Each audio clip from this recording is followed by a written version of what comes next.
Indie Face Radio. Indie Face Radio. Indie Face Radio. Indie Face Radio. Hold up. Indie Face Radio, bang it in your speakers. Other stations wanna be us, but they sound weaker. Terrible T and Corn DZ be your host. Coming to you live straight from the West Coast. Yeah, we the greatest. Keep y'all updated. Stay tuned in and we gon' hit you with the latest news in the game. Food for your brain, whether sun or the rain, we gon' help y'all maintain. Spit a couple lines and watch me kill 'em with the flow. Wanna see you live taping, just select a video. Indie Face in your face all day, live on the air. See you hear us anywhere, yeah. Indie Face Radio.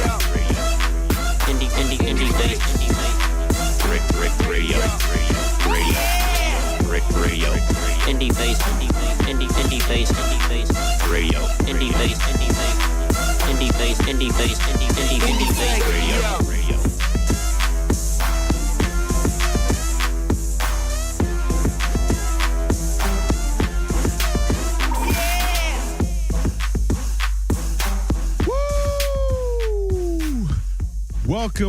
Welcome. The name of the show is Indie Face Radio. I'm your host, Terrible T, man.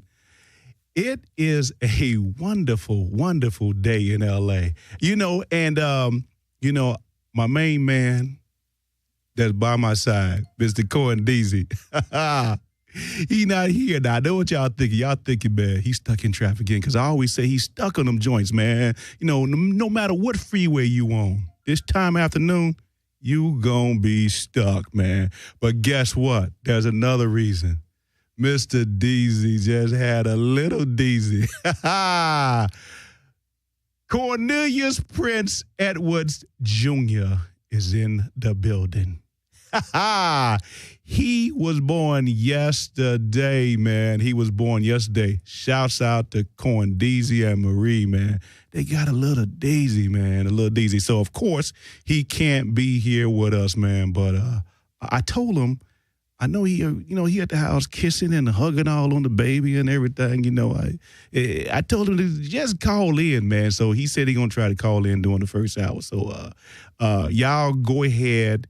Reach out to me, 1-800-893-9562. 1-800-893-9562. If you know DZ, if you want to, get a shout out to him and congratulate him on his new bundle of joy.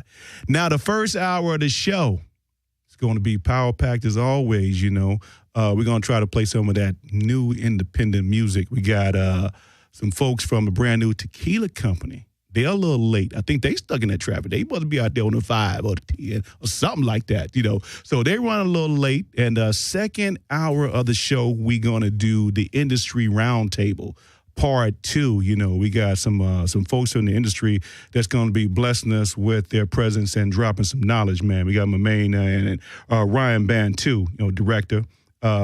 We got Kelly DeArtis, which is he's an executive over at Disney, We got my main man, David Biaggi. He's an actor, a writer, and a producer.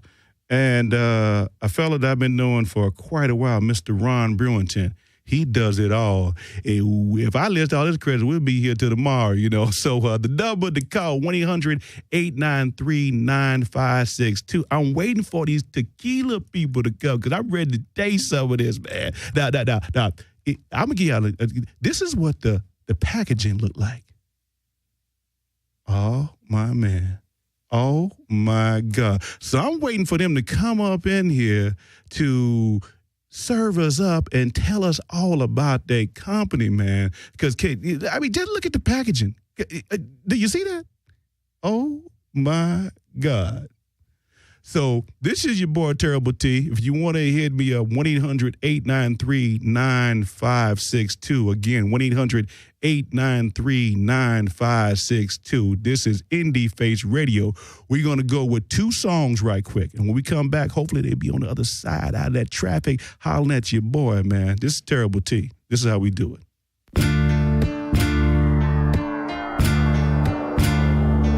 Yes, sir. Forgive me for my sins. I'm only human. trying to go through the drama no more. Lord, forgive me, cause I sure don't know. Where I'm headed, it's a dead-end road. I'm just asking you to save my soul. Cause I'm weak, but I still got faith. Plus, I know you gon' make everything straight. Most of my homies either dead in the pen, and some won't ever see these ghetto streets again. Some of them act like they don't know me when I pass by. I done learned not to trip or even ask why. Remember praying to you on my last high. God, don't let my heartbeat stop. I ain't ready to die. I just pray that you take the taste away and help me get away, because I do need space. I don't mean to lust. Sometimes I act mannish. This world is crazy and I don't understand it, but Lord, I'm trying. But everybody losing their mind, cause we lost and we steadily dying. It's a cold world, and I already know that we all gotta die, but I ain't ready to go.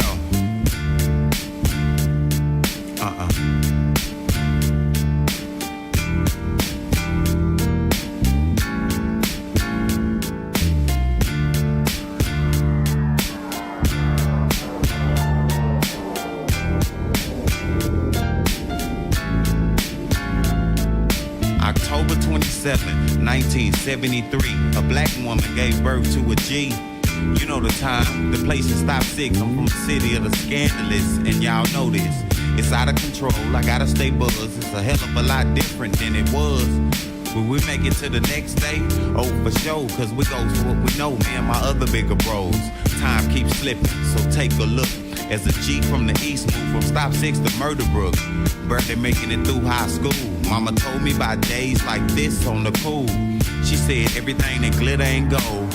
Watch what you're doing, don't lose your soul. It's all gravy, and because all that, I proceed to get game and know exactly how to act. Lord, I'm trying. But everybody losing their mind, cause we lost and we steadily dying. It's a cold world, and I already know that we all gotta die, but I ain't ready to go.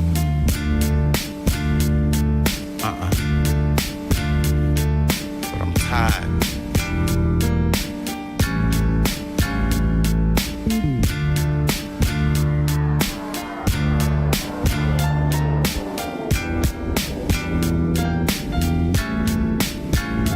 Take me away, cause I ain't happy here. It's enough to make a grown man shed a tear. Lost my mama and her brother in these past years. It's been seeming like everything's gone wrong, but life goes on. I don't know who to turn to or what's next. Seem like the world is only made of drugs, alcohol, and sex. Got me fumbling with the devil's nectar. My girlfriend left me cause she said I disrespect her. I ain't tripping, I gotta press on. I've held back a whole lot and been stressed for so long that I could lose it at any minute and bring havoc to this place, so they call me Mr. Two-Face. Now I'm in a no-win situation, county bound cause I violated my probation. Police, I'm just as important as they are, so now they giving me chances like Robert Downey Jr. Lord, I'm trying. But everybody losing their mind, cause we lost and we steadily dying. It's a cold world, and I already know that we all gotta die, but I ain't ready to go.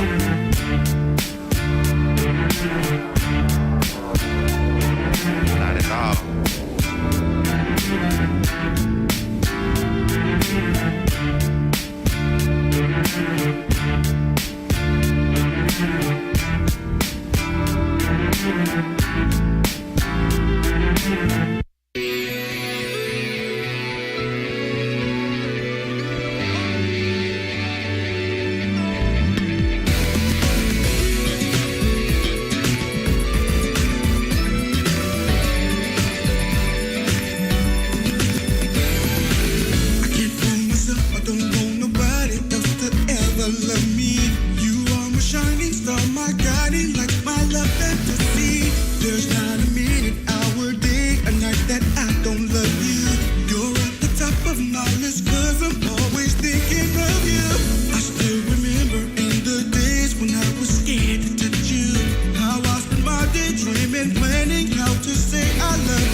Look at me with the stogie up in there.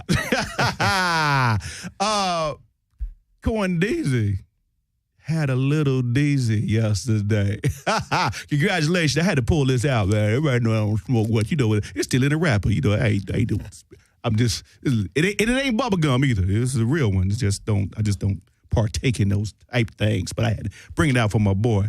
Indie Face Radio, 1-800-893-9562. You know, we still waiting on the tequila people, man. Where are they? I don't even know, man. But we're gonna fill in, you know, because this is what we do, man.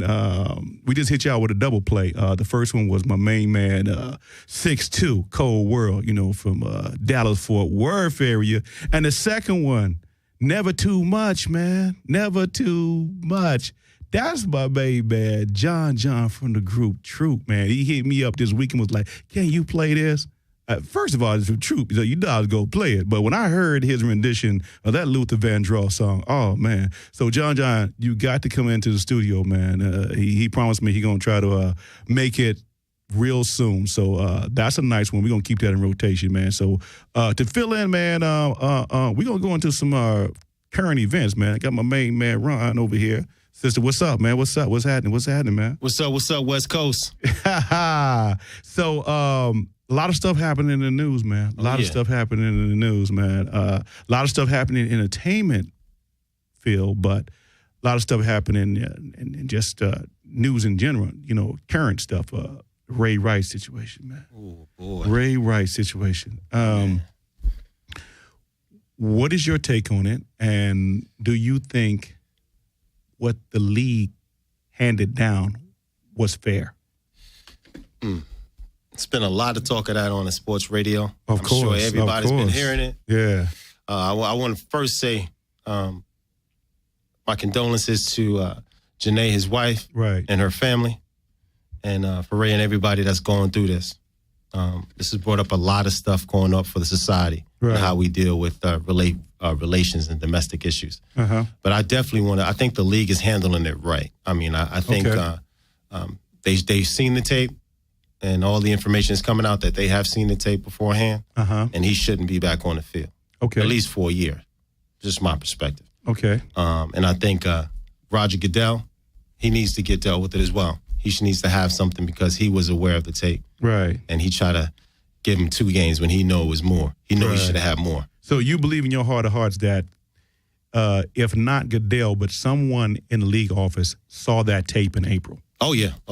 Henry Levin, is that his name from TMZ? Henry Levin, yeah. Oh, yeah. So I listened to Harvey Lennon, excuse me. So I listened to an interview that he had yesterday, and he actually said he has a league source inside that knows for a fact that somebody in the league office has actually saw that tape beforehand. I mean, and they're going to probably be releasing something, TMZ, on that fact pretty soon. Now, let me ask you this, though, since we brought up, the TMZ is the one who leaked this. What is your whole take on TNT is now the place to go to for anything? They are the new CNN. CNN, if you want something. And then what tripped me out is I didn't even know this either. I didn't know they had started a new division called TMZ Sports. That's right. This is where this came from. That's right. They everywhere. That's right. Right. Well, I'm going to tell you, that guy, the owner of it, he's been around for about 30 years. Yeah, and they're actually owned by Time Warner Viacom. So they're a subsidiary of it. So they have people on the ground, boots on the ground, to get information. So they definitely are now coming to be the source of information, be it entertainment or be it sports. So I want to say for the athletes and the entertainers out there, you guys need to make sure your stuff is together. Yeah, and anybody, because they everywhere. I mean, I know they got all the cabbies, hotel people, airport people. They on the payroll. Oh, yeah. I don't know what they pay, but I know that they on the payroll because you can't get that information that quick unless you have all those people, So. Oh, yeah. And for all the cats coming up, because this is Indie Face Radio. Indie Face Radio. You guys coming up, make sure this social media does not get you before you even get to the top. There you go. Keep your house clean right now, fellas. So when you get up there, you ain't got nothing to worry about. Okay, great way to bring that back around, man. Like I said, we waiting on them tequila folks, man. I've been trying to sip some of this, but one thing that I'm excited about, the last show we had a lot of cats from down south. They came in and represented it. The Hog Music Tour was in here, Young Slab. We got a brand new song from him we getting ready to bust to the world, man. He hit me up with it, and I was like, oh, my God. So that's coming up, man. For people down south who are getting a chance to purchase his album before the rest of the world see it, this is what it looked like. It's the same as the single. Same artwork. So, that young man is blowing up, man. I think he got a lot of things going good for him. Got a great team behind him, past the President Entertainment, and I cut for him. The fact that they came all the way down here, they came all the way out here from Texas and Arkansas to bless us in the studios last month was a testament to their willpower and their desire to make it in the industry, man. That's grinding, man. That's grinding. That's getting your grind on. Yeah. Now, the airline they flew on was Spirit. Boy, they had some stories about Spirit, man, but they made it. They didn't fall out the sky. Oh, yeah. I respect that hustle. I respect that game. They getting in it. Oh, yeah. Spirit, man. Spirit was on it, man. Hey, got my boys here, so, man, it is what it is, man. A lot of other stuff. Next month on October 16th, Def Jam is celebrating 30 years. Ooh. 30 years. They having a big shebang, man, at the Barclays Center. Any and everybody. You didn't even have to be on Def Jam. Everybody is trying to perform on this show, and they trying to get it all down on October 16th. Def Jam 30 years. It's going to be a blast, man. That's going to be crazy. I know you grew up on... because you're from New York, right? From the Bronx all day. So you know what's up, man. That's going to be crazy. I know LL going to have to start it off with Rock the Bells. I hope they give him that respect. You know what, though? You know what I said? I said, I don't know how much time they're going to have, but it would be great if they did like a montage of music from like the start of it all the way on up to now. Oh, yeah. So start out with LL. Oh, yeah. And then follow straight on through. I know that they're going to try to hit certain things, but what if they just followed the whole thing? LL, Run DMC. Oh, man. It's crazy right Public there. Enemy. That's crazy right there. Oh, man. They had the Beastie Boys on there, too. Beastie Boys is crazy. Yeah. Shout out to LL. He got a whole new album coming out, and he had a single with Murder Mook and Raekwon, it's ridiculous, crazy. Oh, that's what I'm talking about. He's getting it in right there. He keeping it to the streets. Shout out to LL on that. Yeah, man. Last year, Saturday Night Live was catching a lot of flack, man, for not having a lot of African Americans on, and they brought the sister in, and just announced yesterday that they got a brother now that's going to be doing the weekend update. Michael Chi, he's supposed to have a little name for himself in the industry, so they tapped him to do that, and I think he's supposed to start like next weekend, something like that. So, that's one of the things I want to talk to about. I want to talk to the folks that's coming on the second half of the show because they industry vets. I want to find out about the diversity and the television, film, and stage worlds, and find out where have we gone? Yeah. Where are we going? Oh, yeah. And those are the people who can answer it best. I wanted to touch on a little bit about, the what's going on with all this uprising with these black folks being gunned down by these police officers, man. I mean, what's up with that, man? Dude, we having a lot of issues going on right now socially. Yeah. I mean, people getting gunned down, putting their hands up. Putting their hands up, still getting gunned down. Yeah. And then we got the cats in Tennessee. They went and shot a Kroger's, and they started beating on this white cat outside, and they caught it on tape. It was on YouTube. Yeah. I mean, we socially, guys, we are just in a mess, and we got to get a hold of this before this just gets out of hand, man. I mean, with the gangs and everything, the gang violence, and the cops are now starting to get a little trigger happy. Right. We need to make sure as minorities, black and brown, that we're able to take care of ourselves and make sure that we understand the climate of society right now. And we, I brought that up because I'm kind of veering off from the entertainment thing, but I'm going to bring it back around because Fox News was saying that, well, all this is going on. When it's all said and done, they're going to make a movie about it, and that's going to give some brothers some more work in the industry. And I'm like, did you have to go there? I mean, man, so I don't know what their angle is sometimes. It's mind-boggling to me, man, so. Yeah, we have to stay focused as a people. We have to make sure that we are doing the right things and that the right people are representing our culture. Right. Whether it's hip-hop, whether it's in music, whether it's in entertainment, whether it's just young kids that we're trying to mentor growing up in the area. Because right now we are definitely under siege. Right. And the cops themselves, they're a little trigger happy and a little afraid because there's a lot of gang violence going on right now. It's kind of feeling a little bit like the 80s, late 80s, early 90s right now, right? A little bit of climate like that. And it's hot out there, too. It's hot. Ooh-wee. Oh, it gets real hot. Yeah. And with me bringing up the dimension of the film, I wanted to segue into this, though. One of the industry vets that's been around for a long time, I had a chance to work with this cat in Dallas for a brief moment when he had his video show. Industry vet, everybody knows him, Mr. Russ Parr, is making a name for himself in the film and TV world. And he got a brand new film that's coming out with Loretta Devine and Tatiana Ali called Comeback Dad. And this dude here, man, Russ he's slowly but surely building a resume, man. Nice. On the other side, he's still doing the radio thing, man, but he's tackling Hollywood and doing his thing, man. Yeah, he got big heavyweights in there. Oh yeah. He done crossed over the threshold now, and he's taking meetings with people who can really green light films. It was a process, but now he knows, and they believe in his brand and his product, and that's the key. When you just coming in there and they don't really know who you are, they don't know exactly how we can make a profit off of this. We don't know what your vision. We don't know if this will work. But he's coming there with a little resume now, and they taking him serious, man. Oh, and we got to support man, Russ Parr. Hopefully, we can support him when he gets out there. Now, I'm still waiting on these tequila people, man, because I want my shot.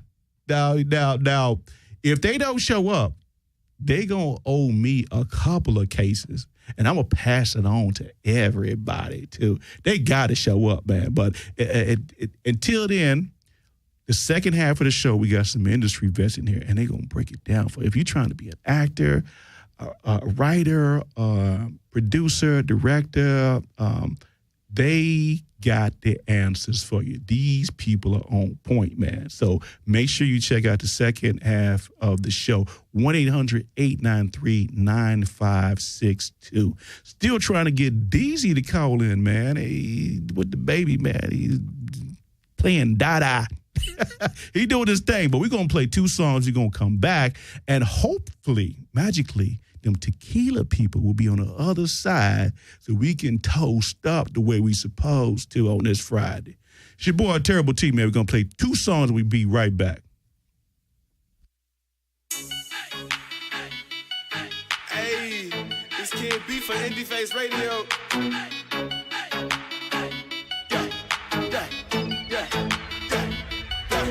Hey, it's the In Your Face Radio, what it do? Shouts out to Terrible T and Corn, Deezy, hallelujah.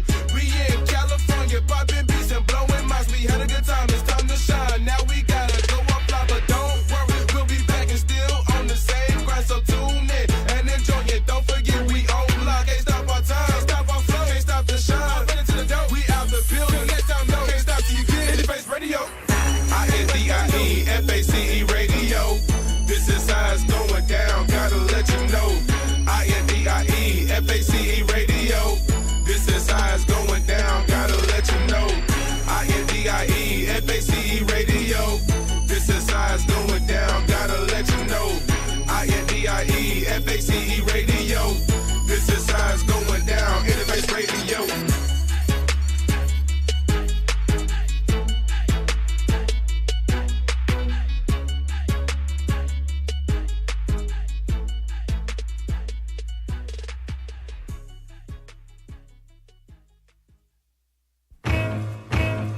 Yeah. Check. I cry an ocean, it's frozen, I'm riding in slow motion. Too potent to own it, overthrowing and overgrowing. Overcoating, I'm knocking, doning, this overdosing. Off the shock and your chakras. Louder notes than operas. Noob smoke shot you, got your hot bars, they rock you to the end of time like Pop. Who shot you? Oh, Lord, please come save me. Maybe we can find a better truth. Drop your mind out in the trash, shoot, latch you. Stay crunchy like a cashew, ask you. Tears filling up a river past a statue. There's no liberty that I can see. Just my people stuck in poverty. Classes and property, mistakes of repetition, obviously. Let's start a better planet. Granted, it's harder than granted. You misunderstand it, demand it. Changes a semantic. If you want it, then you can have it. Damn it, reach out and grab it, grab it. I cry the river. I cry the river. You cry the river. Some people cry from being overjoyed. Some people cry from being unemployed. Some people cry cause pigs killed their boys. Some people see wrong and they still rejoice. Some people can't cry and say kill the noise. Cry me a river, build me a bridge. Keep your chin up, keep a stiff upper lip. This is my blood, sweat, and tears. I can't up and quit. I cry for the less fortunate, for the orphan kids in the orphanage, for the third world countries where they're forced to live, for the poor cause the wealth ain't proportionate. We need a change, yeah, a metamorphosis. Rearrange the world, a contortionist. For crying out loud, it's a crying shame. They do us wrong and feel right as rain. Hey, but tears will never hide the pain. The time is now, and it's time for change. I cry a river, yeah. I cry a river, yeah. I cry a river, I cry a river, yeah. Brothers in the street whack, need $1 black, colder than aloe, the shadow where we living, rather live up in the weed stack, feed that, food for thought, yo, don't be showing me off the shoes you bought, nobody gives a what, fist up, revolution in this mug, herbals all up in this blunt, authors trying to pick it up, drying up the tears after years that I lost my moms, it's crazy ain't it what we overcome, man, I just can't up and run, like Forrest Whitaker, Xavier, curricular, cerebral, ventricular, different literature, as if I was a rhyme whisperer, I cry a river, I cry a river. I cry a river. What up, what up? It's your boy, Terrible T. Indie Face Radio is the name of the show. You know, those tequila people, man, I promise you, when they finally do show up, we get like 3 cases, man. We get 3 cases, and I'm passing on to everybody. Oh, yeah. You know, it might be 4. Oh, yeah. You know, but, we got a lot of folks, man, that's trying to call in, and we got one cat, man, down south, been blessing us, with the music, and I spoke on it earlier. He came all the way up here from down south. I think we got my man Young Slab on the line. What's up, caller? What it do? What up, man? What's happening? What's happening? Congratulations, Cohen Deezy. Oh, Cohen Deezy doing his thing. He ain't in here, man. He at the he ain't in there? He at the house kissing all on the baby and stuff, man. Oh yeah, I know it's his baby kissing all on it and hugging it. What's up with that, man? Yeah, but he's doing his thing, man. He came in yesterday, man. 9/11, man. Just came on in. Oh man. So how you feeling, man? How you feeling? Man, I'm feeling blessed, man. Came back home to some superstardom. Now, for the people who don't know, this is Young Slab, man, recording artist from down south. Him and the whole team just came out here last month, was on the show, man. Just took over the whole studio, man, on that Hog Music tour, man. And you was up in the house, man, representing, man. Got to play your song. Now, tell me, man, you got a new song. We're gonna play a little bit later. Tell everybody the name of it, and who produced it, and just tell me how you feeling about it, man. Because I heard it, and oh my God, man, the song is called Akalika. Akalika. It's produced by Magnolia Elvis. Magnolia Elvis, who was in here with us last month as well. Yeah. Akalika. Man, basically the song is about, that cat that came from the hood that never had nothing. And when he finally get that chance of fame and he started seeing all this stuff, getting all this money, started seeing different stuff, he's just like a cat that ain't never had nothing. And he started acting like something, huh? Yeah, so yeah. I love it. Akalika. Boy, let me tell you, man. Some of that country shit. Look, look. I spent a lot of my time down south too, and I know the slang. Because a lot of times when people start talking, they don't understand what you talk about. Akalika. You know what I'm talking about. You looking at me like you acting like a fool. They don't understand it. They don't understand it, man. They don't understand it, man. Calm down this way. You know a little bit of it. So Akalika, when did you start working on that, man? Because when you was out here, I didn't hear you talking about it. Man, the song had been finished. It's just been in my just been on my playlist, man. I was just ready for the right time to just speak on it when it was ready. Top had to get it mixed and mastered and fix a couple of things on it. Okay. All right, so we've been playing No Turning Back, so we're going to play Akalika too a little bit later in the show. So the name of the album is called what, man? God's Gift. God's Gift. And as far as the album is concerned, are you finished with it? Are you trying to tweak it? Are you to add some more songs? Where are we with this project right now? See, the album done. I'm just putting out singles to get people ready for the album. Ah. So they know what they're getting before they buy it. Gotcha. That's what it is. That's what we messed up last time. See, we just put out a whole album without putting out singles, and people didn't really know me when I first came out. So they know you now. Why they didn't want to buy it? Yeah, now they know me now. They know you now. I just went to the store a while ago and hopped out, and I sold like 4 CDs at the corner store. Back then, they didn't know you. Now I'm hot. They all on me. I thought you was gonna finish that. Yeah, man. Well, I appreciate you coming down here and making the effort. Who do you know is gonna get on a plane and go to a whole nother region and kick off your tour, man? You know what I'm saying? You did that, dude. Gotta be hungry, man. I'm hungry for this. Yeah, man. Yeah. So, do you got any, do you plan, is a visual on this Akalika, man? Is the video going to be dropping pretty soon on this? I mean, what's up, man? Oh, yeah. We're going to Dallas to shoot the video. Oh, One of my partners going to throw a big party, rent out the club. Yeah, man. Got some cars lined up. I got a big house I'm going to use out there. Don't bring Jerry Jones. Because he be having them little young freaks. Jerry be having some folks up, but they be get too much trouble, man. Yeah, Jerry. Trying to get some of them cowgirls. I know that's right, man. Well, hey, man, I appreciate you calling in, man. We're going to... I appreciate y'all, man. Hey, man, we're going to bust that single wide open, man. We're going to play it a little bit later, man. But the name of the song, again, is Akalaka. All right, man. Any shout-outs, man? The floor is yours. You want to give a shout-out to anybody, man, before we get ready to move on?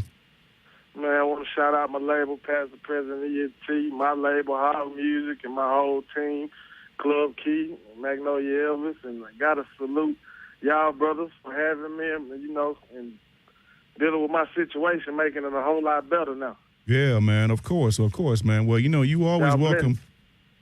You're always welcome, man. When you're in town, man, just slide on through, man. That's how we do it, man. Already, we planning the next couple trips, man, so we will be back. All right, man. Well, that's Young Slab, man, calling in. Appreciate it, man. Appreciate it. All right, y'all go to hogmusic.com, man, and check out. That's my one-stop shop. Anything you need from me, you can get it off of there. He got it. He got it for you, man. Already. All right, Young Slab, man. All right, Terrible T, y'all hold it down. All right, appreciate it. Hey, Young Slab, man, like I said, he came out here, man, just got on that. Like I said, they flew on Spirit Airlines, and boy, let me tell you, they had some stories about Spirit. That's that love, man. I had never heard of this airline before. Oh, my God. Oh, man. Cheap, but, boy, hold on to your seat when because it's going to be a bumpy ride. You know what? I'll say, listening to Home Duke, he sound hungry. He sound real hungry, real humble. And that's what I think we miss in hip-hop. Yeah, from the ground roots level, the underground level, where people were real hungry to get back and they was on top of their craft and they was ready to do whatever. Yeah. That's when hip-hop was really thriving. So I hope we get back to that. So shout out to him and his crew. Yeah, hope we can get some more of that. Who you digging, man, in hip-hop right now, man? Who hot, man? I like that Loudy thing right now. He got that stripper bop. Okay. That's crazy right now. With him and Jim Jones, they got a little remix that's popping. Gotcha. That's popping. Jim Jones got a whole new album coming out. I heard that. Shout out to K Slade and those cats back in New York. I heard that last week. He got a whole new joint coming out. Jim Jones with a bunch of cats on it. So listen, waiting for that Jim Jones joint. Always Lil Drake, but I like the underground cats. The cats that's not all the shiny and all the shiny suits and all in your video. And all in your video. I know where you're going with that. I know where you're going. All in your video and you're doing all this and doing all that, man. But, the 80s, that was a great time for me. Oh, man.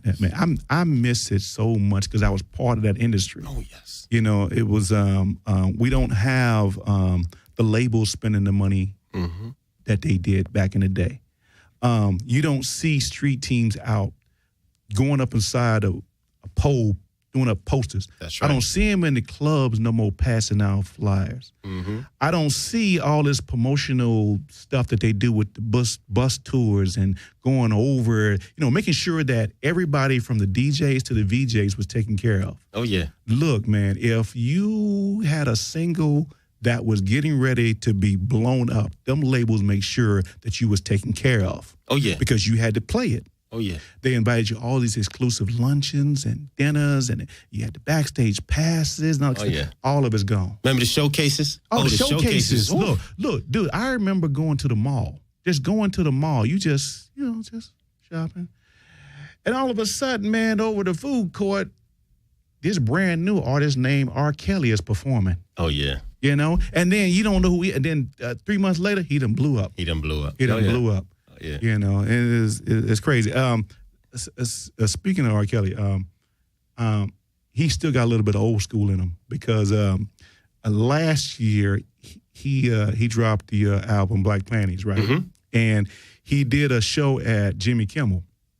Now, what he did was he came to show up. He printed up some shirts with the date of the album release on it and, logo and stuff on the back. Didn't tell the label he was going to do it. Oh.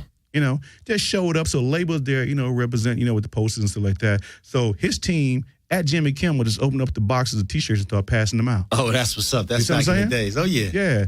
And I know for a fact his label didn't know about it because there was some people from his label that I know was there, and they said, I didn't even know he was going to do that. Oh, that's what's up. That's how you got to do it, man. Oh, you know what? Also, being on the West Coast, I want to shout out the cats in the Bay. Got to shout out Too Short. Yeah. I mean, you talk about grassroots. Too Short and those cats all up the there. time. Oh, they started it from the trunk. That's just what they did. Yeah, man.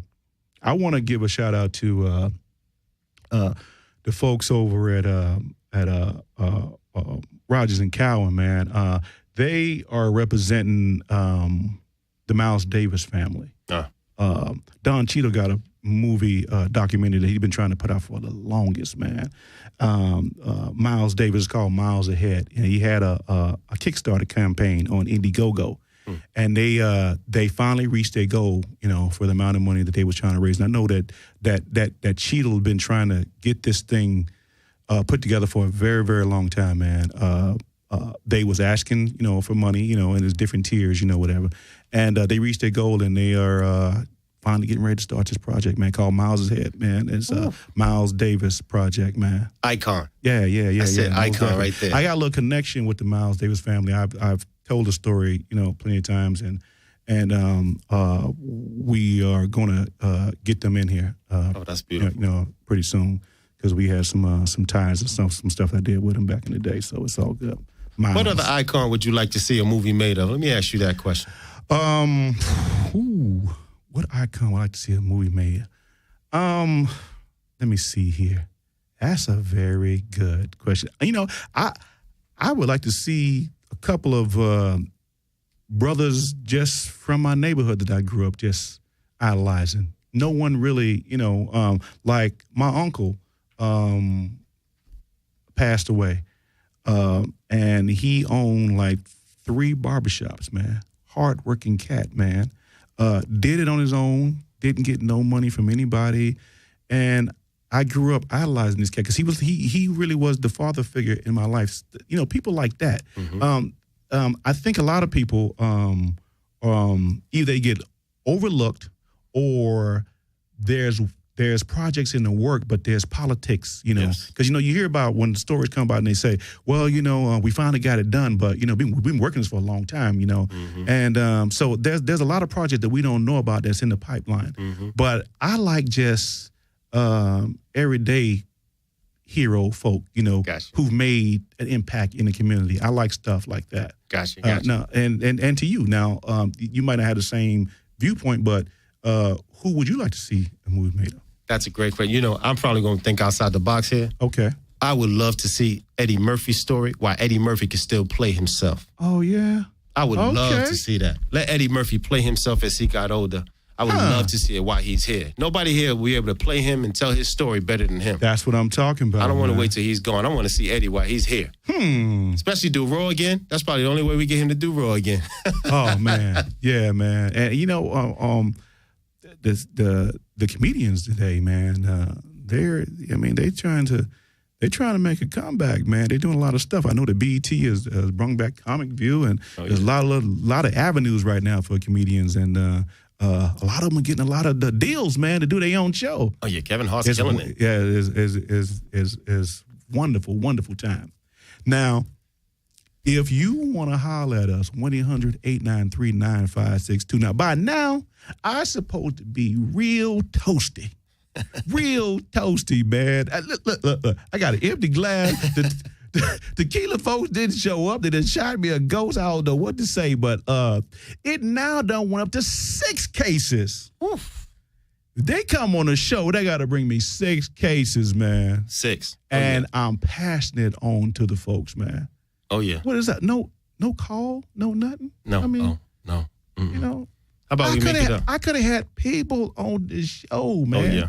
But you know what? Got the gift of gab. I know what to do, so it's all good, man. You keeping it flowing, Oh, yeah, bro. we got to. And, on top of that, we got music for days because I love to play indie music. It's what I do.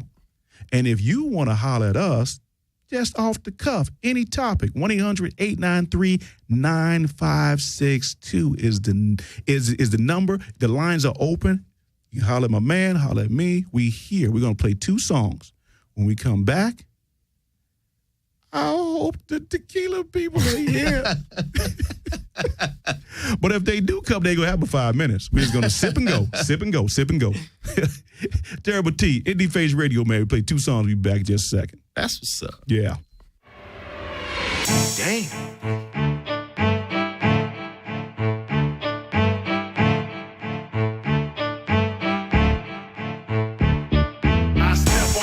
And make the whole place jump. I step on stage and make the whole place jump. I step. Woo-wee. Wall to wall. Hey, baby, come here. This club packed from wall to wall. Popping bottles with the baddest bras. Let us show you how we ball. We got money to blow. I'm acting like a.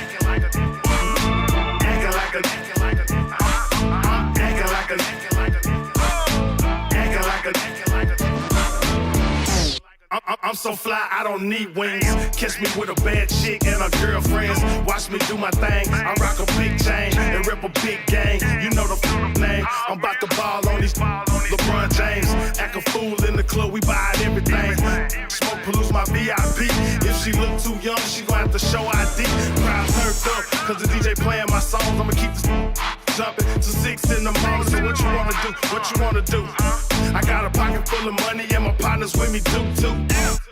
I don't pay for them. If them girls wanna, I'll murder them. Popping black bottles on my boss. Young and I'm getting it. Acting like a. This club packed from wall to wall. Popping bottles with the baddest bras. Let us show you how we ball. We got money to blow. I'm acting like a DJ, make the whole place. Acting like a DJ, make the whole place. Acting like a DJ, make the whole place. Acting like a DJ, make the whole place. I got this poppin' like Club Lim on Sunday. I'm way too gone, retarded the dumb way. Walk inside the store, tell them give me the whole wall. Pocket full of hundreds, for me they shut down the whole mall. Swag in my strut, hand in my cup. We gon' tear this up. All bad, twerk some, tooth that up. Throwing up the hood, me and my in the picture. Thanks and stunning, showing cash. House music, don't act. This year I'm hopping out of something that goes fast. Money ain't changed me, I'm just getting what I never had. My chick bad like some strippers I know. When I step on stage, I get the people what they want. Fuller than liquor, I'm about to make the whole place jump. About the whole city. This club packed from wall to wall. Popping bottles with the baddest bras. Let us show you how we ball. We got money to blow. I'm acting like a DJ, make the whole place. Acting like a DJ, make the whole place. Acting like a DJ, make the whole place. Acting like a DJ, make the whole place. Damn.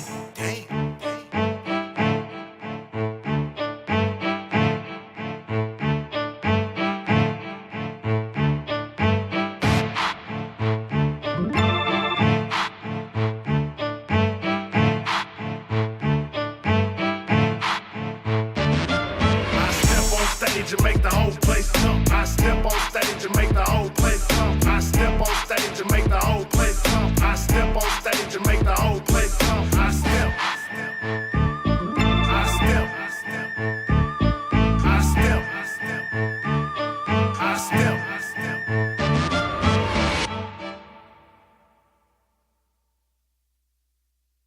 Rock on! Yeah, what I'ma do?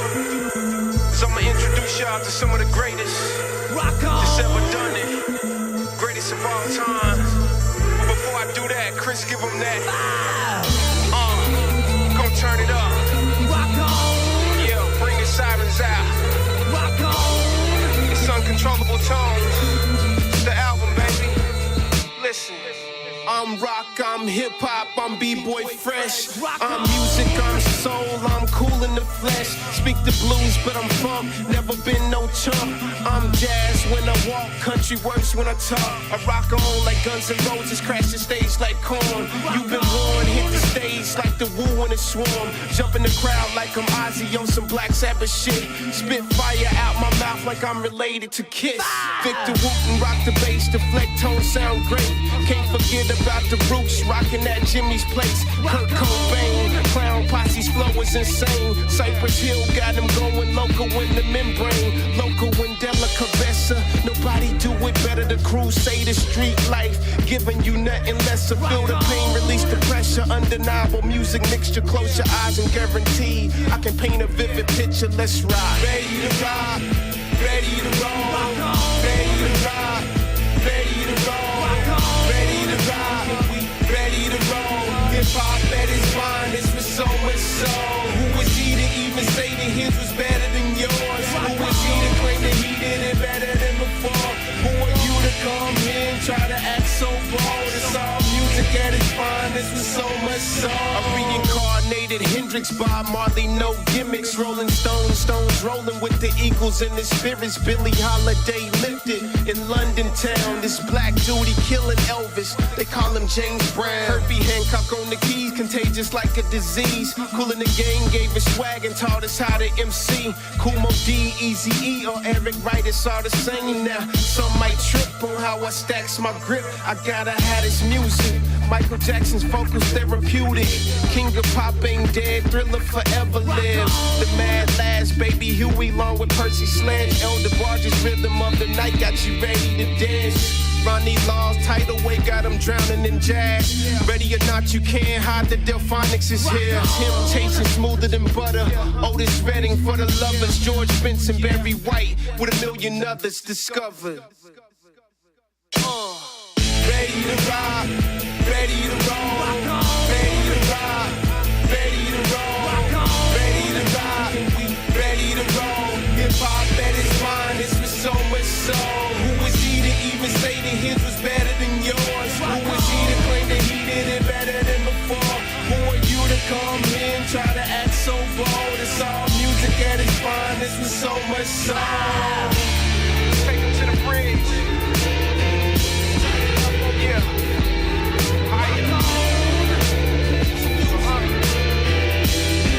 Straight to the bridge. Yeah. Feel it in your soul.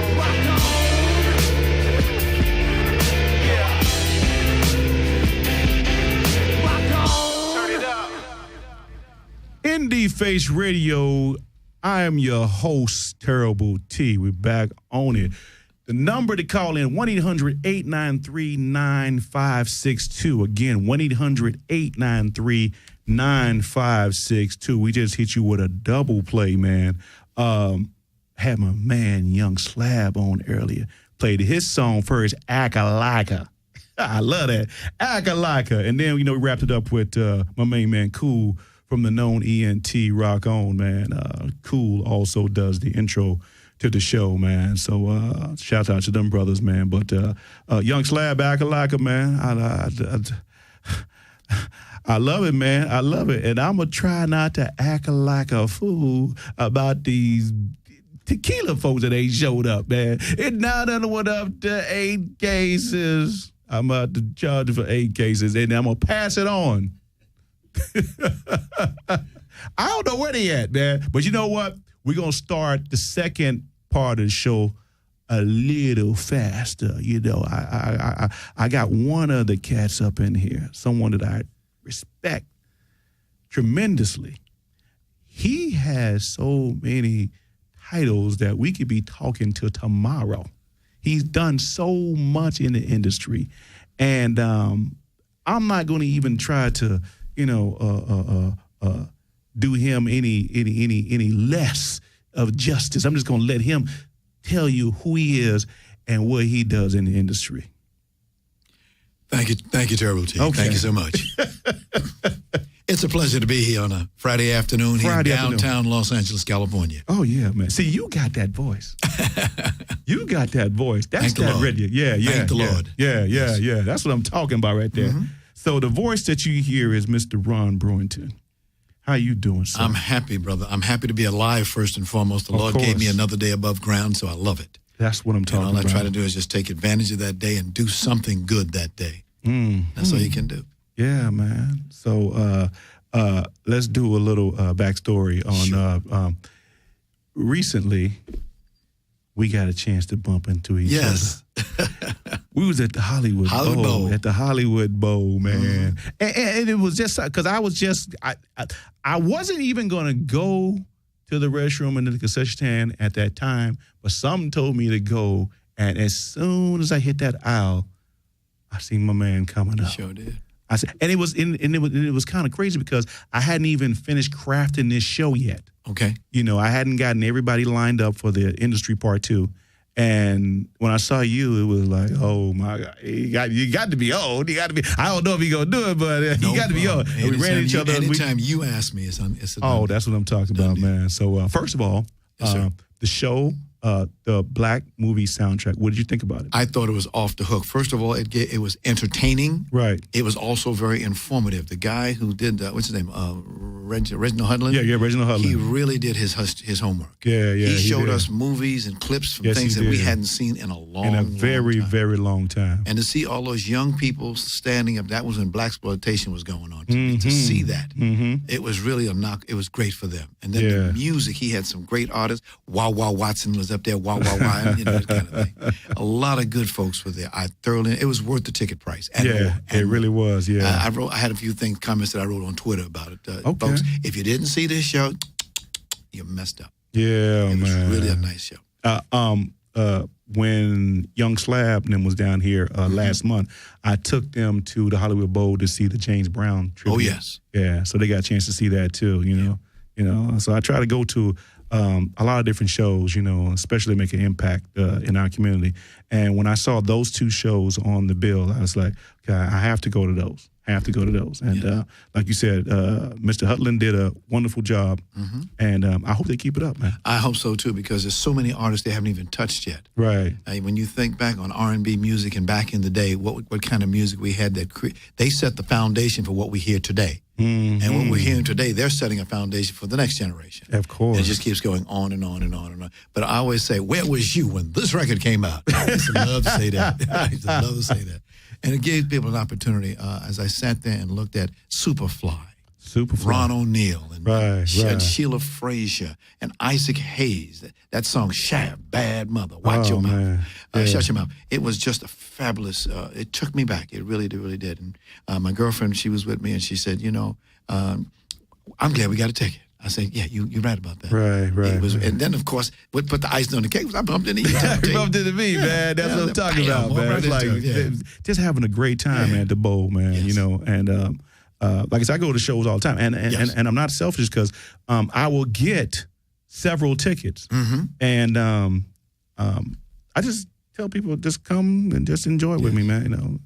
That's what life is all about. Yeah. And we have so many venues here in Los Angeles. The Greek Theater, Hollywood Bowl. I love the Greek. I'm down the street from the Greek, man. Right down the street from the Greek. I'm in out there in 5 minutes. I only got one complaint about the Greek. What's that? Not enough oldies show. Yeah, you're right. And they took the Soul 70 show away. Right. Stylistics is gone. It's gone, man. I'm going to see them this coming weekend down at the Club Nokia. Man. That's Sunday. But every year, I've seen the Stylistics. Yeah, me too. Every year. Yeah, and I always interviewed them too. Right. You know, I just can't believe they lost that, dude. And I don't know why. I mean, they filled every seat in the venue. Yeah. It's not like they weren't making money. Yeah, they was doing it. The Soul 70 show, man. Oh God, that was a show. I was like, what's it's not on here anymore. Here's what I tell people: call 92.3 and let them know how you feel about it. There you go. That's because you have that power. Yeah, you do. And you should use it. Because it's what we are the audience. You know, rule number 1 for the audience. Rule number 1 is the audience is always right. Yeah, you're right. Rule number 2, if the audience is wrong, refer to rule number 1. Okay? That's my man. We always That's right. my man. Keeping it 100, that's what I'm talking about, man. So, Mr. Brewington, you are a professor and you teach. Would you like to tell the people where you teach and what you teach? Okay, sir. I teach currently. I'm an associate professor over at Santa Monica College. We've got some great facilities over there for anyone who's interested in getting into broadcasting. And in fact, I made a little note to myself to be sure before I got off this mic today to talk about it. If you live here in the greater Los Angeles area, the number 2 market in the country, and you want to get into broadcasting, there's a lot of people who want to be a star. To me, star is rat spelled backwards. That's the well, you're right. That's what it is. But we offer many, many things. We've got great courses. We've got great facilities. Like, for example, one of the classes that I know, I teach that class, we take a classroom and convert it into a studio. We move all the chairs around. We put up a set, background. We bring a camera in. We bring teleprompters in. If you can learn how to read or know how to read off a teleprompter, that's 6 figures. 6 figures. So you can make some good money here in L.A. Right. Most of the anchors make in the millions, just being an anchor here in Los Angeles. Yes, it does take time to get here. You got to start a little small city and work your way up. That's what it takes. Allude to. I mean, yes.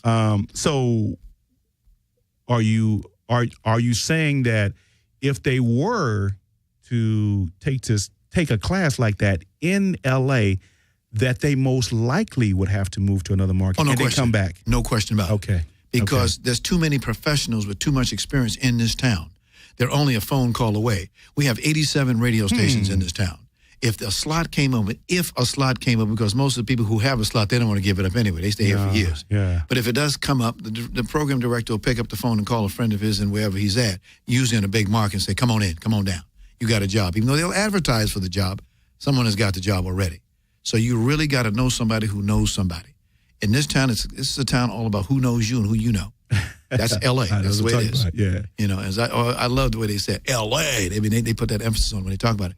But you really have to know somebody. And so I tell a lot of young people, because I go out to the various high schools here in town and different places here in town, trying to recruit people for the broadcasting and journalism and other film programs that we have at that college. I also was I'm a past lecturer at USC and UCLA Extension, and then I used to teach over at West L.A. College. Okay. So I get around, and I like it.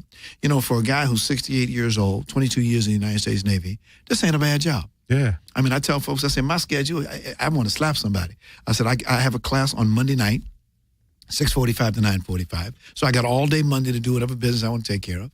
Then I have a class on Tuesday morning at 8 a.m. until 9:30, and I'm done for the rest of the day. That's what I'm saying. Then on Wednesday, I come in at 12:45, do a class until 3:50, done for the rest of the day, could get the front end, back in, have a good time.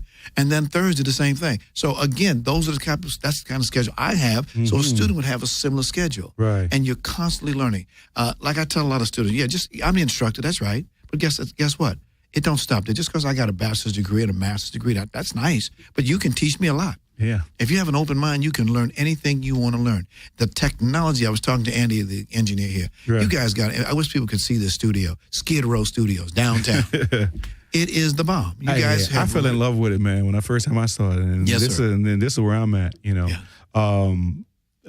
One thing I wanted to point out, too, is everything that you were saying about Santa Monica College is on point, because I myself took a class there. Gotcha. Who's your teacher? Mr. Dawson. Frank Dawson. Yeah, okay. Frank Dawson. Yeah. And the thing about it was, I had worked in the entertainment field since teenager. Okay. I mean, just knowing someone and got on and worked at a record label here and did some other stuff. I had my own video show and did this and was rolling, man. Just rolling. But what I realized too is that when I got to be a hot commodity down south, I figured that it was best for me to move around because I didn't have nowhere else to grow. Right. I had to move. In that particular town. A lot of people told me, in that particular town, a lot of people told me, out here, don't come. And I'm going to tell you the reason why they said that, because primarily I had a music video show. They said, and I heard a lot of people at the record labels told me this too, they say, you're our guy down there. What you're doing down there, we don't have nobody else doing. You're on the same level as a BET or a VH1 for us down south. That's what you are for us down there. We need you down there. If you come out here, you're not going to get the same attention that you're getting right now. Right. Plus, we don't know exactly, because we deal with so many different independent video shows, we don't know. No, we can't cater to you the way we're doing. And I listened to him, but I was like, no, whatever. Yeah. I've done all I can. I'm gone. Right. I came out here, and sure enough, it was almost like I had to start all over. Oh, yeah, the syndrome. Those same people that I was dealing with, they treated me like I was. You're a small fish in a big pond. I said, that's what you are. Oh, my God. And they told me that. Mm-hmm. And so I still did some more stuff in the industry. And it hit me one day, too, when I was taking like a little hiatus. I said, you know what? Out of all these jobs that I did in the industry, I never, ever took a course. Right. I never took a course. You didn't know what officially FCC means. Yeah, and I didn't know nothing. And these courses will give you that foundation that you desperately need. And I went back and took a course. Amen. I hope you go back for some more. Yeah, I will. I will, man. Yeah. Breaking down some knowledge, man. You breaking down some knowledge. You know, if you want to holler us, because we about to get deep here. We finna get ready to tackle this industry. 1-800-893-9562. 1-800-893-9562. We're going to take a break. Going to play these two songs. When we come back, we got some more folks on the industry side that's going to join us. So you know, if you want to chime in, you know what to do. If you're serious about this business and you want some answers, these people can answer those questions for you. $2,000 would save my life.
Forget about my grown and sexy ladies.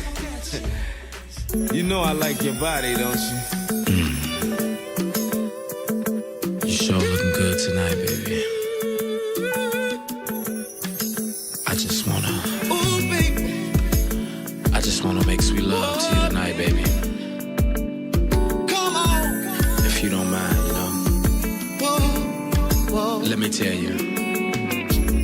Hey there, sexy lady of my dream. Can I have you here with me? I just wanna love you down. And I'm making you scream my name. Oh, loving your body. I'll be kissing your body. And I'll be caressing your body. Oh, baby.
Indie Face Radio. I'm your host, Terrible T. We just hit you with that double play, man.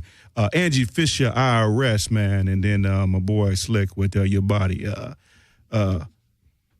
Great music, man. Indie artists, man, they just been blessing us, man, and we trying to play as much music as possible. My main man, Condeezy, text me. He's not going to be able to call in. He's still kissing babies. He kissing the baby, man. So congratulations, man, to you, man. The little prince is in the house, man. So we was just talking to Mr. Ron Brewington, man. We had two other people that just came in on the discussion.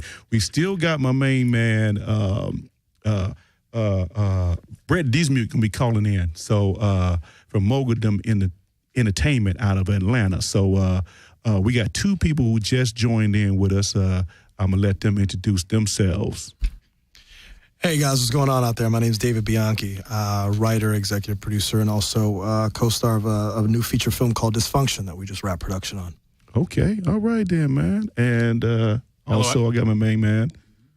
Jump into it. Hello, I'm Ryan Bantu. I'm an independent producer and director, mostly in commercials. Okay. All right. So, David, man. Yes, sir. A little backstory with you. I actually got a chance to meet you last year at the Hollywood Black Film Festival. We was in line, remember? Mm-hmm. Actually, wait a second. Was it at the Hollywood Black Film Festival? It was the Hollywood Black Film Festival. Or was it Versus and Flow? Oh, you know what? You're right. It was Versus and Flow. It was Versus and Flow. Yeah. We met at Versus and Flow. Right, I was one of the poets on season 3 of Versus and Flow. You are so right. That's right. Are so right. That's right. In fact, we met and I spit a poem at you, and yes, then we ended did. up having a very long conversation. And you worked in the jazz division at Playboy. You got a great memory. That's what you need in this business. You got a great memory, man. I remember exactly where I was with Sufi Bradshaw that night. And Sufi's one of my very, very close friends. She's on the HBO show Veep. Yeah. So that's exactly where we met. But Versus and Flow, yeah. That was a great look, man. I love that. And what you did that night was very nice, man. Very nice. I appreciate that. Yeah, I mean, it's always nice to see black art get out there in any way, shape, or form, as long as it's done properly. Yeah. And let us not play the modern day minstrel out in this business anymore. You know what I mean? Yeah. Well, you know what? Before we go into my main man Ryan, I think we got a caller on it. It may be Brett. So let's find out who's on the line. Caller, you on the air?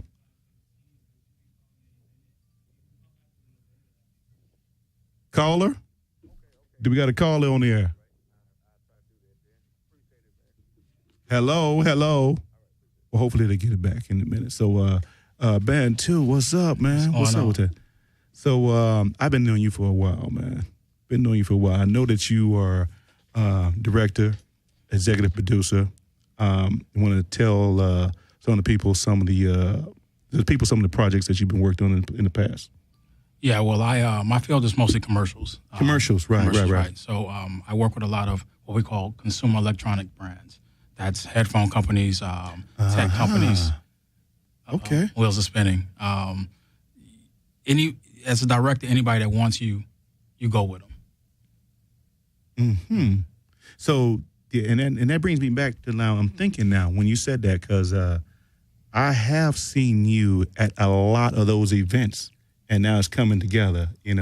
All the headphones and events like that, and I know that you was connected with these people. I just didn't know your full backstory on maybe you done some stuff with them in the past, whatever. But I know that you were, you was out and about and you was had done some stuff. And I know that you had done some music videos. You directed those, and I know that you had a couple of film projects. I don't know where they are right now, but I know that you was working on a few of those. So. Are you primarily in one area, or are you just pretty much your company pretty much is? Commercials are bread and butter. Music videos in my lane have sort of died out. There's only budget wise, there's only a few that you can really get enjoyment, and you really have to enjoy the artist to give your best. I know we have a mutual friend, Dorsey. Right. And I directed he was on last month. Okay. So, yeah. So he has an artist named Chaz Shepard. And Chaz Shepard, right. it was one of those records that when when it was played, it meant something to me. It was about, Right. I think his album's called Love and Truth. It was about family relationships. And so, at this stage in my career, to really give your best, you have to care about the artist or care about the project. And so you pick and choose based upon that. So music videos are, if something special comes along, definitely I'll do it. But my first is definitely commercials, and secondary is independent film. Now, is that primarily when you said that, because I know the industry has changed, and it's just that labels are not shelling out those big budgets videos, or I ain't gonna say big budget, but a budget that you can work with, that you can eat off. Yeah, you can eat off of. You like I said, every answer I'll give will always have two sides. It's always a show side and a business side. The show side, you really, if you want to see your name up there, you'll do whatever. But and then the business side is also that what you put out influences somebody. And so I think we can all say, maybe for the past, off and on the past 20 years, every viewer will look out there and say, man, it's all the same, right? And so one thing that Hollywood does is it follows trends. And so if there are artists that are looking to do something different, that excites me. I get excited, we can do it. But what happens in music video land is labels will send out a record to production companies, and production companies will then give it to their directors. And you have to write a treatment or a concept. Trust me, I think I'm talented, but some of the big songs, I can't write it.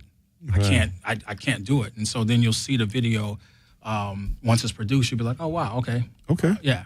And that's if you are an artist first. Okay, right? yeah. If you're an artist first, then you will you will be true to this business. You'll be true to the people that you serve, which is the audience. Okay. Yeah. Well, I tell you what, those tequila people, they did not show up. Going up to 10 cases. 10 cases, and I'm going to pass it on to everybody. But one person I can always depend on, though we thought we had him just a few minutes ago, but I think we got him now, Mr. Brett Dismuke, president of Mogadam Entertainment. What's up, Brett? What's up? What's up? Hey, what's going on, family? How y'all feeling tonight? Hey, man, we got some folks up in here, man. We're just doing a round table discussion, man. So you are president of Mogadam Entertainment, and you're calling from Atlanta? Yes, sir. Can you tell us a little bit about Mogadam Entertainment and what do they do and what are your job duties? Right. Well, basically, Mogadam has a portfolio of 9 websites that include Gossip, Madame Noir, Hip Hop Wired, so on and so forth. And we decided to start a film division, and that division, currently we produce documentaries that discuss debates that are going on in our communities that, quite frankly, Hollywood, they're afraid to tell those stories, whether they're not interested or it just doesn't move their needle. But we're interested in what the people, have to say. And so we're currently doing documentaries. We're getting into scripted series, some feature films, some stand-up comedy, and we're launching a digital channel coming up next month, Madame Noir TV. Okay. So, yeah, we're trying to get it in. Well, you know what, man? Since I got you all here, this is for anybody.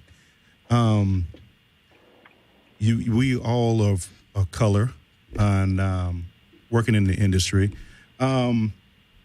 What do you think the state of black actors and actresses right now in Hollywood? Are they in a good place?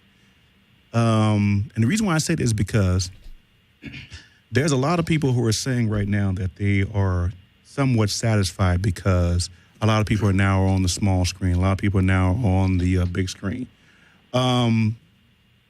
What do you guys take on it? Is there any more improvement that you need to see? Are you satisfied with the amount of programming that you're seeing now? I mean, just to be honest. I'll take a quick stab at that, and then I'll pass the mic. Okay. I think that we're in the best place that we've ever been in. I mean, everything considered, that cinema is only about 100+ years old.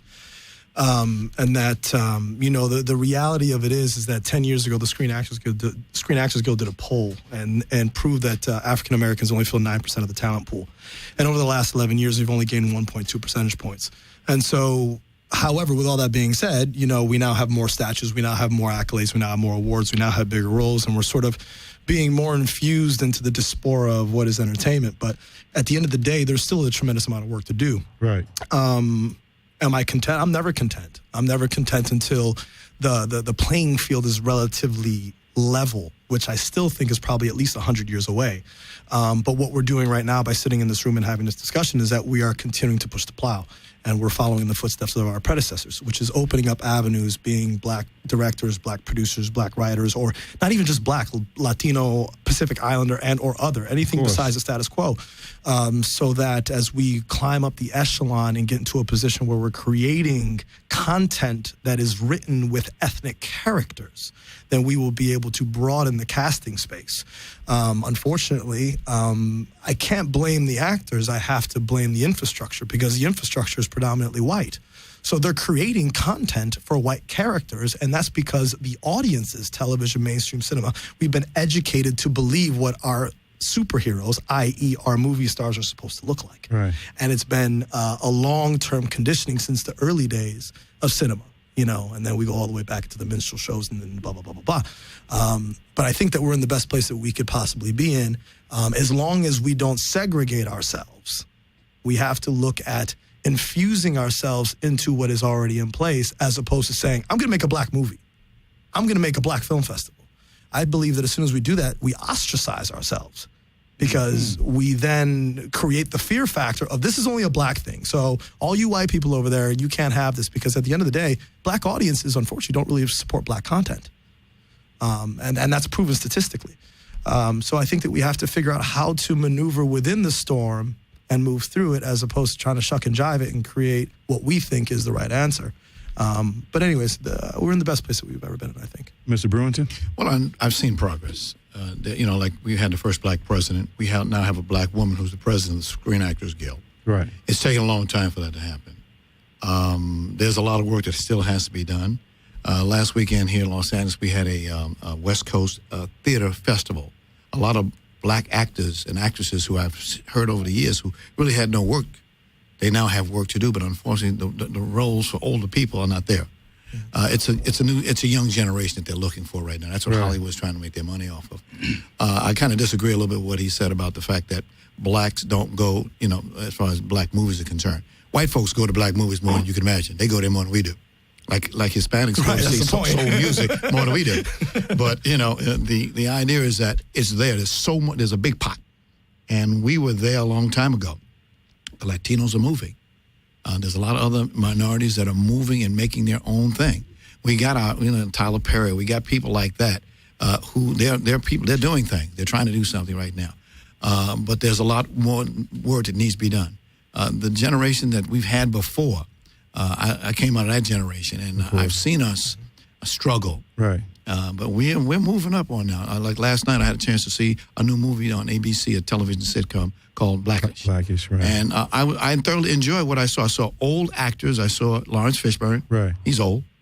Because Lawrence would have been debated that they ain't old now. Well, he's my age. He's about my age. I'm 68. Okay. I'm not saying that. But you have younger people. You had some young actors in there who they talk differently, they act differently. You look at them and go, interesting. Remember, even though that's what the story is all about, trying to be black when you've been bombarded with other races throwing their stuff at you. Blackish. Like we used to give each other the high five and all that good stuff like that. Everybody's doing that now. Mm-hmm. We used to own that stuff. Hey, man, give me five. Yeah. That ain't happening no more. Yeah. And so you have to understand the generation, as the technology evolves, so the people have to evolve. Mr. Dismuke, you want to get in on this? Oh, man, absolutely. So, the two brothers just threw out a lot of great points. One thing that I want to touch on is the first gentleman, he said a relative playing field. We have the emphasis is on relative because Amen. Even though we are not equal, and I'm saying we, I'm speaking from the black perspective right now. Right, and I realize that there are a number of races that, want their shine as well. But I'm gonna throw out some numbers from the black perspective. And a lot of times when I'm doing panels or I'm talking to filmmakers or actors, you know, they talk about it's not equal, you know, it's not fair, but the numbers dictate that. So if the numbers say to us, black folks are, you know, 11 to 14% of the American population, but we over-index in television and box office sales, right? What does that mean? That means that even though we're 11 to 14% of the country, but we're accounting for 25% of all television watched. We're accounting for 25% of all box office receipts. But yes, that is a large number, but what people fail to realize, that's still only a fourth. So as long as those are the numbers, the studios and the networks are looking at those numbers, and you show me a business plan for anything, I don't care what the product is, you show me a business plan where the target audience of that business is an overall minority, and I'll show you a trick to it. And so, you know, there is a double-edged sword there, because we're asking for equality, but the numbers don't justify equality when it comes to number of roles, number of shows. Now, with that said, I also think that Black America in particular, we like to discredit a lot of things. Right. So when I look around, I see 5 or 6 original shows on BET. I see 3 shows on TV One. I see Byron Allen doing 4 original scripted shows. I see shows on OWN. I see shows on Bounce, right? Not to mention the ABCs and the Showtimes of the world. But what people tell me all the time when I'm out here interacting with the filmmaking community is, oh, but those shows are on BET. That doesn't count. Oh, those shows are on Bounce. That doesn't count. Why doesn't that count? You know, because the people that came before us, you know, that paved the way for us to have networks that are targeted to us. Why are we now discrediting those networks and saying, oh, well, that's all fine and good, but how come we don't have more shows on CBS? We can't have it both ways. Brett, and I've been in discussions like that too. People, like you say, that's a great show, like you said, but it's on this network or that network, and it's more of people have this idea or this concept of where they may like the show, but they can't, for some reason or other, they just can't wrap their brain around the fact that, well, why couldn't it been on an ABC or an NBC or a CBS? So, and I can't really answer it. I'm just telling you what I've heard. Well, they don't trust. I think they really don't trust those networks to deliver all the way. All the way through to the end, to see their vision of that show. To its fullest capacity. That's what I'm thinking. I don't know. Whoa. because a lot of times what they're saying is that, okay, you had a show on there and then all of a sudden it's no longer there no more. Well, you guys didn't put that effort into. Well, that's just the same old BET. You know, they just can't get it together. Well, I'm sorry. Was somebody trying to speak? Yeah. Go ahead, Banter. You want to get in this? But I think if we're sitting here telling the truth, I think we understand, what the attitude is towards those networks. Right. It's just like, I'm a lot younger than the second gentleman that spoke. I'm almost 40 years old. But in my lifetime, I've been told things like, get a white lawyer. right? Or you can fill in the blank. Get this, get that. Don't do this with fill in the blank. But I think that type of mentality then translates into, well, if the show is on BET, it can't be as good as the shows on NBC, which is absolutely false. Yeah. You know what I mean? And so, I'm sorry. No, I was going to say, I agree with your commentary about, what is considered in the industry secondary networks, BET, the ones and whatnot. And I think that it's incredibly positive that we have those opportunities. And I believe that we should certainly not discredit it, because at the end of the day, the statue of David was a piece of stone first. And so what we are doing is we are essentially chipping away at the grindstone.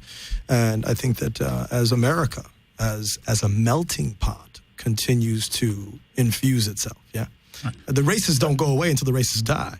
You know what I'm saying? Bantu, I want you to really hold on, Brett. Go ahead, Bantu. I'll start with that original question, like what's the state of black actors? And I think everything we talk about has almost like three different components. It's always show, it's always business, and then it's a little bit of politics. But we have to remember also that, acting or entertainment, for the most part, it's not like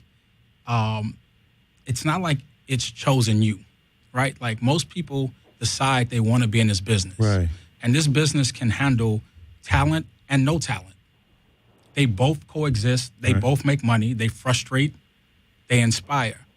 Black actors will act for free if it's good, right? And they'll also act in the worst project if they get paid, because it feeds something else. It's not like you're a brain surgeon. It's not the most necessary of businesses. It does entertain. It does inspire. But people come every day. Say, I want to make it, and so the business part of this is that a lot with the BET situation, I think a lot of people have a hard time, and this happened to me for a moment. It took a minute for me to get over the foundation of BET, right? And that's what that's what happens with a lot of the shows. We look at them, we say, oh, it's BET. Is it the old BET? Almost like you could say like old Germany, right? And sometimes it takes just a moment. I think that's where I'm getting at. Yeah. No, go ahead, Brett, because I know that you're a busy man, man. We want to make sure you. It's all good, but I will say that it's all about perception. Okay, so in the 80s, if you did what was considered a non-theatrical film, those were called B movies, right? Right. And because it didn't go to the theater, it was considered less than. But what happened was, as the digital world started to grow, and as talent started to understand the business of an independent film, a lot of people have chosen to not spend a lot of money in raising P&A and putting films in the theaters, and they've chosen to do films that cost a lot less and release them independently, right? Mm-hmm. But it still was frowned upon until the Jennifer Anistons, the Woody Harrelsons, the Reese Witherspoons, the Tommy Lee Jones. When these people started doing independent films, and that we were distributing right along, with the films that star, all of our black actors, then it became, in the trade magazines, great way to do business. Right. Actors making more money off of independent films than big features, blah, blah, blah. But my point in saying that is, going back to your original question, there are more black actors on television and doing films today than in any other time in the history of the film and television business. Okay. Yeah. But we don't acknowledge it. Right. You see what I'm saying? We don't acknowledge it. That is a hotbed topic. Yeah, it's a hotbed topic. Yeah, and we're in the bubble. We acknowledge it. Let me tell you. Yeah, absolutely. Right. We're in the bubble. We acknowledge. I think we're but you know what? That's one of the things I think we have to get stop being so polite about. There's British film, it's unapologetic. There's Chinese film, it's unapologetic. Because in Hollywood it's such a relationship business, a lot of people feel, a lot of people threaten and feel threatened if they say they're making a black film. Just make it a good film with pride, and it registers. Yes, yeah, and that's the thing. And I was also going to jump in on you, sir, the gentleman that's on the telephone, is that there's such Mr. Dismute. There's such a thing that's called guilty by association. And, at the end of the day, stereotypes are based on fact. Let's just not get it twisted. The vast majority of the kind of content that you see online and the vast majority of the content that these, street hustle filmmakers are making is shit. I mean, it's just bad content. Right. You know what I'm saying? It's a lot of it is, and now I'm talking about from a production value, from a cinematic perspective, from an actual construct of production storytelling is lackluster. If you're in the some of it. Now, for example, there are guys that are making black films that are world premiering at TIFF. Right. Yeah, but that's your. I want to throw one Go ahead, thing Mr. I want to throw one thing into that. You are absolutely right. There are a lot of independent films that are shit films. But if you run down the list of all the films that have been released in the theaters in the last 3 months, half of those are shit films as well. Mm-hmm. You see what I'm saying? So and I don't want to, and I'm gonna say this to make a point, but if anyone saw Grown Ups 2, you know that's not a good film. No, it's not. However, it had the stars. It made X millions of dollars, but that filmmaker was not called out and told you made a shit film. Right. They said, oh, you had a film with Adam Sandler and Chris Rock and so on and so forth. So bad filmmaking is just rampant on all levels. So, you know what I mean? So, but again, we pick and choose when we want to call out people for their artistic expression and when we want to call out people for making money, because there are a number of actors that are taking certain roles just to play the mortgage. Well, I tell you what, man. When you say bad movies, what most of you talk about, like this James Brown movie that came out recently, a lot of people jumped all over because everybody who was in primary positions in that movie was white. It's a great film, though. It's a great film. And the actor who played James Brown was great. And I say, I hope he gets an Academy nomination. But this, as we all have said, we all think we all realize, this whole business, it's a business. It's about money. It's a straight business. And we're talking, you were just talking politics. Right. That's politics. Right. It was a great line in this movie called North Dallas 40. And I think it was John, I forget his name, but he was like, every time I want to talk about a game, you want to call it a business. Every time I want to call it a business, you want to call it a game. Mm-hmm. I don't think that we can ever call a film shit, or anything, because art is arbitrary. And one person's The Godfather is another person's Howard the Duck. Mm-hmm. Right? And so my wife has never seen Carlito's Way. I think Carlito's Way is one of the best films ever. It'll come on, I'll stop. She'll walk right by it. Art fills a need. Show fills a need. The business of Grown Ups 2 was probably that, hey, we need a summer comedy. It needs to be this budget and it needs to gross this amount so we can make this quarter and our investors are happy. And I think that the audience has to understand that. Support filmmakers, support artists. They give it to you every time. Right. Todd Solondz, Sofia Coppola. Yeah, no, I mean, look, Spike. Look, I mean, Robert Rodriguez said it best. You got 10 really bad films to get out of your system before you start making good films. Now, and I think that when I speak about that, I'm speaking at it from a professional moniker of what is anticipated. It's like, if I say I'm a DJ, right, the ability to mix is kind of like understood.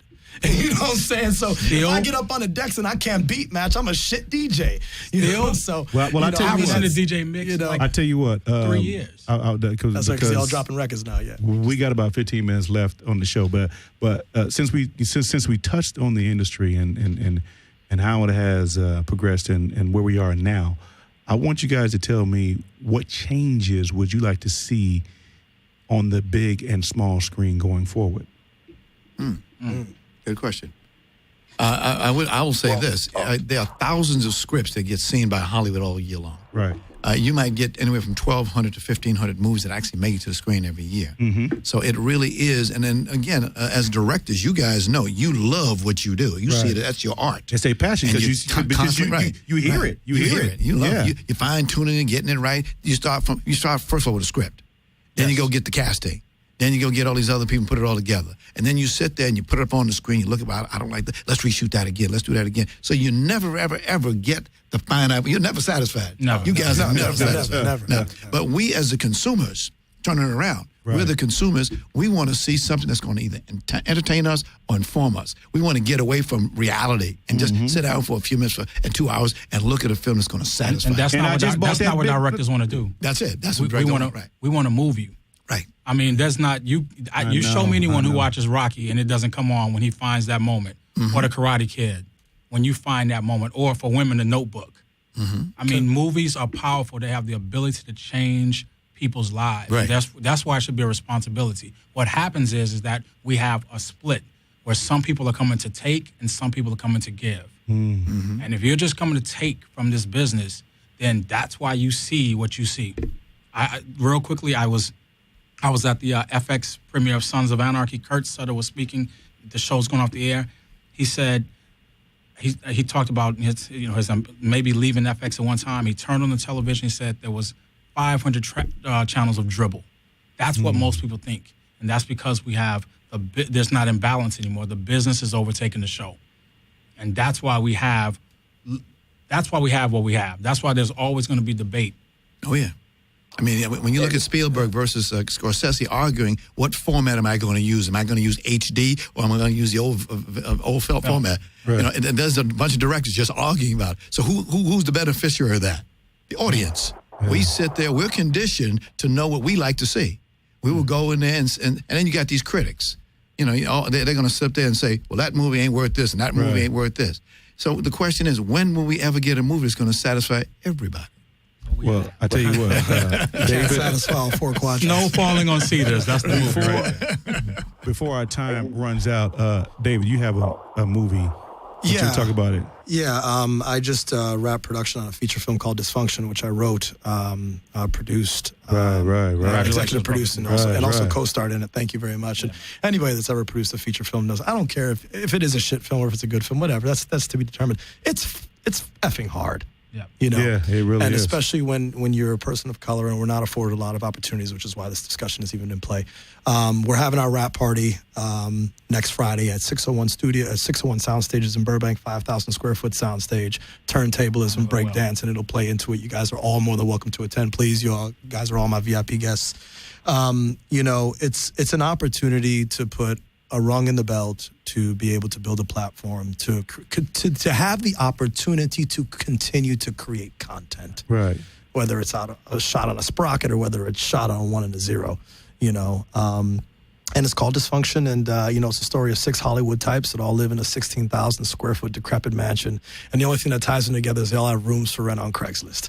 And when I wrote the script, I specifically wrote it diverse. You got an Indian Punjabi, you got a black dude from Juilliard who's a germaphobe, you got a C-level webcam porn chick, you got a Gore-Effects makeup artist, so you got all this chaos going on. But my final thought on your question is just that the only improvement that I hope for is that it starts at home. That it starts in our communities where we can sort of build something in our homes that teaches our youth to understand, respect, and appreciate art. Because if you don't have that foundation where it starts at home and then in our inner city schools or in our lesser funded schools where children appreciate art and understand that art is a viable option for them, they won't pursue cinema. They won't pursue television because it won't make sense to them. They'd rather be a union guy and bust their backs out, because that's how they're educated. That's what they're taught. So I hope that as minorities, no matter what minority you are, that we can educate our generations today and inspire them and fill them with vigor to understand that this is a viable option for you. And you can do it. If it can be perceived, it can be achieved. Mr. Dismuke, yes, sir. We would like for you to just tell us what current projects you're working on and how people can get in contact with you if they have an idea or a project in mind. Okay, so we have a full slate of films going on right now. Most notably, we are world premiering our film Hating Obama at the Urban World Film Festival next Friday, September The name of 19th. it is what now again? Hating Obama. Hating Obama. Okay. Hating Obama. Watch out for the drones. As I stated before, we take certain topics that are being debated in our community, and we don't pick a side. It is not up to us to tell you what you should think. All we do is present information, data, interviews from both sides of the argument, and let the debate continue. So next Friday night, if you're in New York at the Urban World Film Festival, come out, check us out at 5:30. Another one of our films is called Bleaching Black Culture. That documentary will be premiering at the International Film Festival of Nashville, as well as the Bronze Lens Film Festival in Atlanta. Both of those film festivals are in October. But, you know, like I said, we have a full slate. At the end of this year, we will have 17 films in the can, and we're shooting another 15 next year. If anyone has a film idea and wants to get at me, you can always reach me at bdismuke@moguldom.com. That's BDISMUKE@moguldom.com. Mr. Dismuke, I got a question for you. Is Atlanta trying to replace Hollywood? Well, you know, that's a loaded question. But it's already happening. You know, hey, but let me say this. I mean, you know, the mass exodus to Atlanta started with the tax incentives, you know, but before Atlanta, or I should say Georgia, there was Louisiana. At one point, there was North Carolina. At one point, there was Florida. And so it's a revolving door.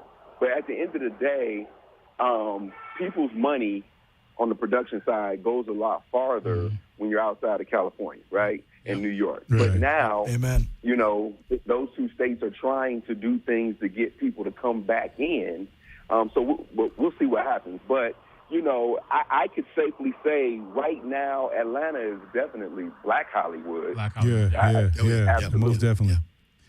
Hey, Mr. Dismuke, man, I appreciate you calling in, man.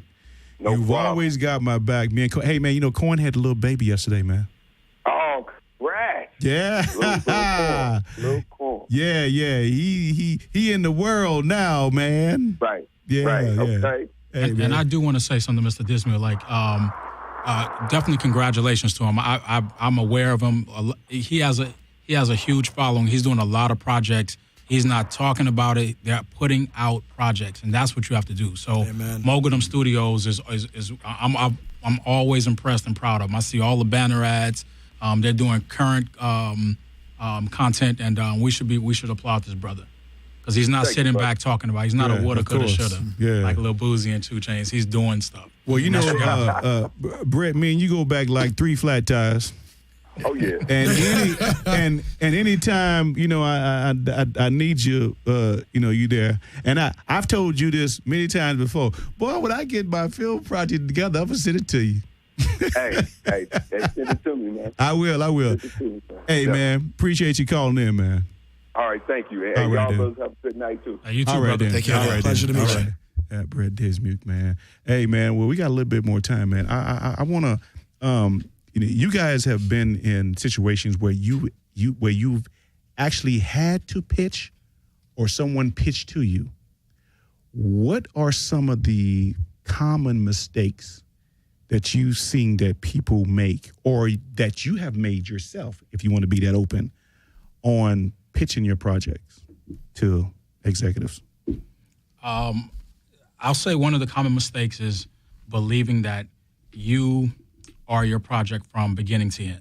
You'll walk into a room and you believe you have all the answers. That your idea, your concept, your cast ideas, your location ideas, what's in your mind, everyone's gonna like. And what you have to understand about this, it's really like having a baby and then giving your baby up like the baby Jesus. You got to give it up and understand that you will not pay for it, and you will not be the one that buys the tickets. Right. It's or you'll just be in the theater by yourself. That's one of the biggest.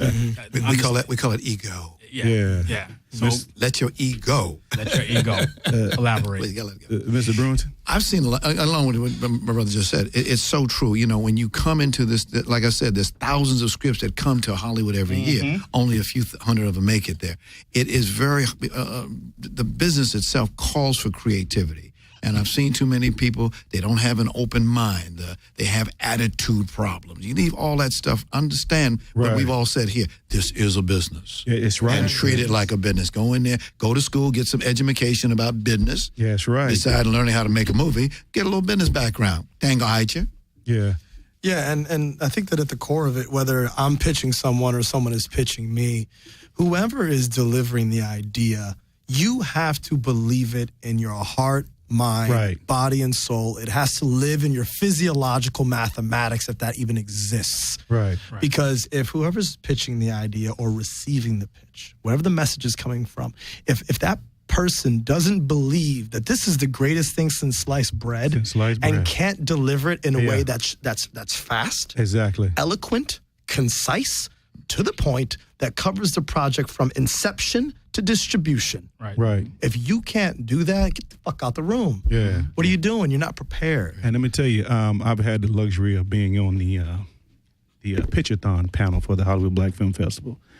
And I work at Playboy, so people pitch us ideas all the time, not just for adult content. You have to understand we have other divisions too. You know, we have the Playboy Jazz Festival and other things. We have the TV shows and all that kind of stuff on E! Entertainment. So I'm in those because I work in international. It has to appeal internationally. Absolutely. So I'm in the international side of so I sit in, like people say, hey, Ty, you need to sit in on this because this might be something that might work with our clients over in Australia somewhere. So I'm sitting in this. And one thing that I take away from people who come in and pitch at Playboy is a lot of times, if it's your project, it's your baby. You wrote it. It's your thing. A lot of times, you might not be the one that need to be doing the pitching. Right. Yep. Okay. Give it up. Give it up. Because either you are not that great of a speaker, or you don't know a whole lot about it, because they're going to try to trip you up on a couple of questions. Oh, yeah, it's a Shark Tank. And you have to be ready. You have to be ready, especially when they start throwing them numbers at you and you have no idea. You have no idea. And if you find yourself in the room, of a studio or network, someone has vouched for you. Right. So what I think is there's no apparatus set up for, if we're talking young, not young, but people of color to pitch, like where would you go to find out how to pitch? You can't just go on to, you can't just download a book.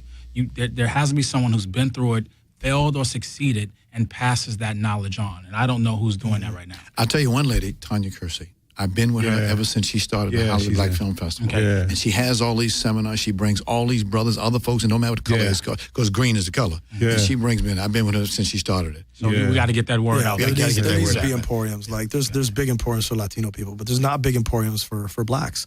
For the minority African American community. Guys, we got 1 minute left. Okay. How can people get in contact with you, man? You want to throw any socials out there? Well, which people first? all of you. I'm listed, and everybody knows me. BRON215@AOL.com. They know my telephone number. Okay. No problem.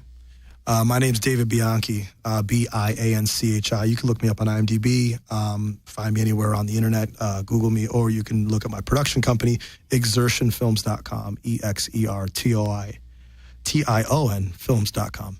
I'm Ryan Bantu. My company is called Smug Karma. We're listed. And you can see us out in the streets.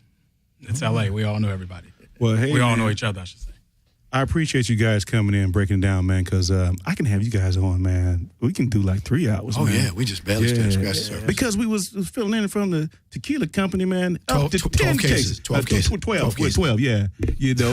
Terrible T, Indie Face Radio, man. Shout out to Corn Deezy and the little one. Until next time, man. 1-800-893-9562, Indie Face Radio.